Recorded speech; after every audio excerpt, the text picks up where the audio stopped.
ঘড়ির কাঁটা যখন রাত 11:45 ঘর ছুঁই ছুঁই তখনই ঘটে এক ভয়াবহ ঘটনা। 31শে ডিসেম্বর 2024-এর এই রাত চিরস্মরণীয় হয়ে থাকবে কলকাতার জোড়াসাঁকো অঞ্চলের বাসিন্দাদের জন্য। বিএসএনএলের কলকাতা সার্কেলের অফিসে হঠাৎই লেগে যায় ভয়াবহ আগুন। এই অগ্নিকাণ্ডের প্রভাবে শুধু অফিসই নয়, নেটওয়ার্ক ব্যবস্থাও বিপর্যস্ত হয়ে পড়ে। ঘটনার সূত্রপাত কিভাবে ঘটে তা এখনও স্পষ্ট নয়, তবে জানা গেছে অফিস ভবনের কিছু সামগ্রী আগুনে পুড়ে ছাই হয়ে যায়। এক রিপোর্ট অনুযায়ী এই আগুন রাত 11:45 নাগাদ শুরু হয়। আগুন নিয়ন্ত্রণে আনতে ঘটনাস্থলে পৌঁছে যায় জোড়াসাঁকো থানার পুলিশ এবং 5টি দমকল ইঞ্জিন এবং সঙ্গে ওই অঞ্চলের কাউন্সিলর এমডি জসিমউদ্দিন নিজে। তাদের নিরসল প্রচেষ্টায় কয়েক ঘন্টার মধ্যে আগুন নিয়ন্ত্রণে আনা সম্ভব হয়। ওই অঞ্চলের স্থানীয় বাসিন্দারা এই সম্পর্কে কি বলেছেন চলুন একবার দেখে নিই।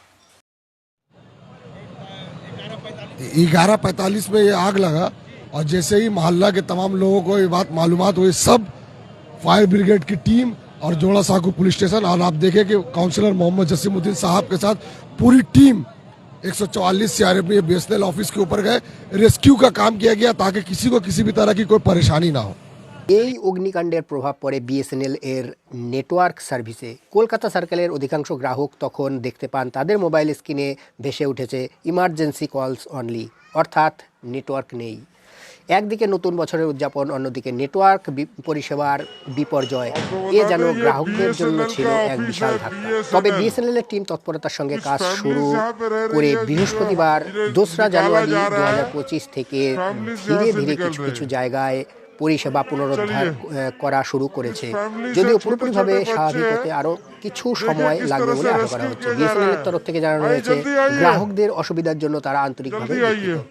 এই অগ্নিকাণ্ডের প্রকৃত কারণ জানতে তদন্ত শুরু করেছে পুলিশ। দমকল বিভাগের প্রাথমিক অনুমান শর্ট সার্কিট থেকেই আগুন লেগে থাকতে পারে, তবে নির্ভুল তথ্য পেতে ফরেনসিক টিমকে যুক্ত করা হয়েছে।